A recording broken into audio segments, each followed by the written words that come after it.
12 जुलाई 2021 का दिन इंदौर के अलग अलग थाना क्षेत्रों में रहने वाले दो परिवार कभी नहीं भूल पाएंगे। दरअसल 12 जुलाई को ही एक 13 वर्षीय 9वीं की छात्रा को 12वीं में पढ़ने वाले 17 वर्षीय ने अपहरण कर लिया था। इसके बाद लड़के की गुमशुदगी का मामला तुगुगंज थाना और मासूम बेटी की गुमशुदगी का मामला MIG पुलिस के पास आया था। पुलिस के लिए एक चुनौती थी क्योंकि मामला हाई प्रोफाइल परिवार से जुड़ा था।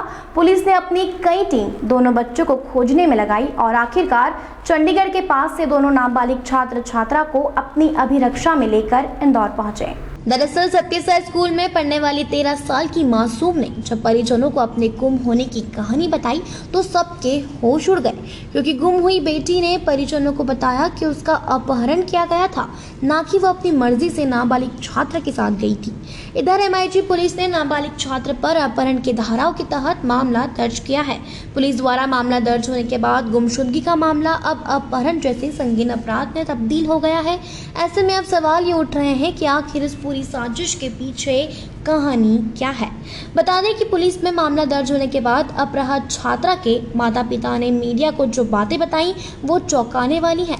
जहां मासूम बेटी की मां ने प्रदेश के गृह मंत्री नरोत्तम मिश्रा, BJP महासचिव कैलाश विजयवर्गीय और इंदौर पुलिस का आभार माना और बेटी के मिलने पर खुशी जताते हुए अपनी कॉलोनी के रहवासियों का भी मुश्किल घड़ी में साथ देने का शुक्रिया अदा किया। मैं और मेरे पति धीरज जोशी, श्री गृह मंत्री नरोत्तम मिश्रा जी, श्री कैलाश विजयवर्गीय, श्री रमेश मंडोला जी, DSP सर, दीक्षित सर, यहाँ के MIG थाने के दीक्षित सर और मनीष कपूरिया जी DIG जो है, और क्राइम ब्रांच के जो एडिशनल SP हैं श्री गुरु पाराशर जी, और यहाँ पे SI सुरेंद्र सर और सीमा मैम, सभी का मैं तहे दिल से बहुत बहुत शुक्रिया करना चाहती हूँ। जिस तरह से इस दुखद घड़ी में उन लोगों ने हमारा साथ दिया, जिस धैर्य और अपनेपन से काम लिया, बहुत प्रशंसनीय है, बहुत ज़्यादा प्रशंसनीय है। मेरे कालिंदी पार्क जहाँ हम रहते हैं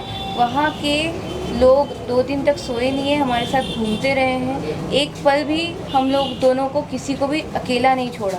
कम से कम 15 से 20 लोग जमा रहते थे मेरे साथ और काफ़ी लोग इनके साथ, तो उन्होंने भी कंधे से कंधे मिलाकर हम लोग का साथ दिया। इसमें आपको कोई मानना है कि आगे कोई और कार्रवाई होना चाहिए?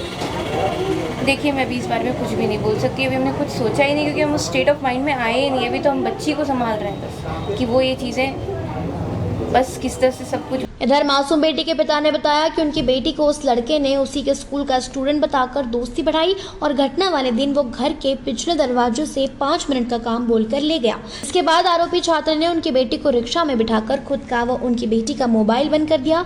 मासूम बेटी ने परिवार को बताया कि देवास में पैसे न होने के चलते छात्र ने सिम निकालकर उसका मोबाइल बेच दिया। मासूम के पिता के अनुसार इसके बाद छात्र उनकी बेटी को ट्रेन ले गया, जहां से वो जयपुर पहुंचे और वहां छात्र ने अपना लैपटॉप बेचा। इसके बाद दिल्ली पहुंचकर उनकी बेटी को छात्र ने धमकाते हुए कहा कि अपने परिजनों को फोन लगाकर बोलो कि मैं अपनी मर्जी से उसके साथ आई हूं। इधर इस बीच पुलिस की इन्वेस्टिगेशन जारी थी और पुलिस लोकेशन ट्रेस कर बेटी के परिजनों के साथ दोनों का पीछा कर रही थी। आखिरकार जब वो चंडीगढ़ के करीब थे तब पुलिस उनके पास पहुंची और बेटी को उनके परिजनों को सौंप दिया। बेटी के पिता की माने तो छात्र का चरित्र ठीक नहीं है और संभवतः उसके माता पिता या कोई अन्य इस योजना में शामिल होगा। हालांकि अब मासूम के परिजन इस बात का शुक्र मना रहे हैं कि उनकी बेटी सही सलामत उनके पास पहुंच गई है, क्योंकि वो भी बहुत डरा हुआ है मेरा बच्चा।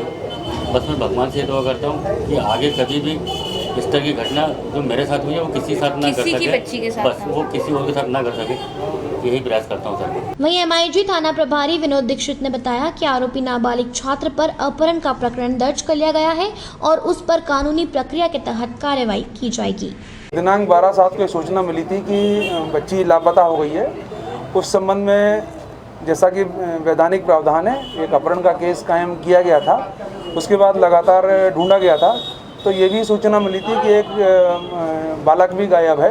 तो ये कंफर्म हो गया था कि दोनों साथ में गए हैं। उसके आधार पर लगातार हमारे द्वारा सर्च किया गया और हमारे थाने के जो सब इंस्पेक्टर सुरेंद्र हैं उनको और फैमिली के मेंबर्स को उनके साथ किया गया और जो सूचनाएं उनसे प्राप्त हो रही उनको शेयर किया गया। तो धीरे धीरे ये ज्ञात हुआ कि जयपुर गए हैं, देवास गए हैं, देवास होते हुए जयपुर गए हैं। वहाँ पर हम लोग हमारी जो टीम थी सुरेंद्र की, सब इंस्पेक्टर सुरेंद्र की, उन्होंने आगे बढ़ते गए। जो सूचनाएं मिलती गई ये लोग आगे बढ़ते गए और लास्ट में जाके राइन जो चेक पोस्ट है चंडीगढ़ के पास में, वहाँ पर मिली कि उधर से कहीं जाने वाले हैं, तो वहाँ पे इन्होंने उनको फिर दोनों को साथ ले लिया था, मिल गए थे दोनों वहाँ पर, दोनों सुरक्षित है। इसमें अपराध पंजीबद्ध किया जाकर विवेचना में लिया गया है।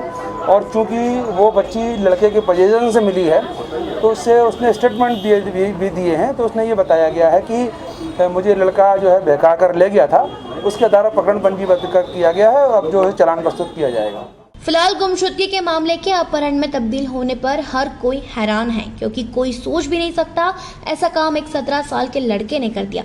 अब इस मामले में कानून अपना काम करेगा, लेकिन इस मामले के सामने आने के बाद सभी को होशियार हो जाना चाहिए, क्योंकि डिजिटल युग में कौन आपके अपनों को भला फुसला कर ले जाए, इस बात का भरोसा नहीं है।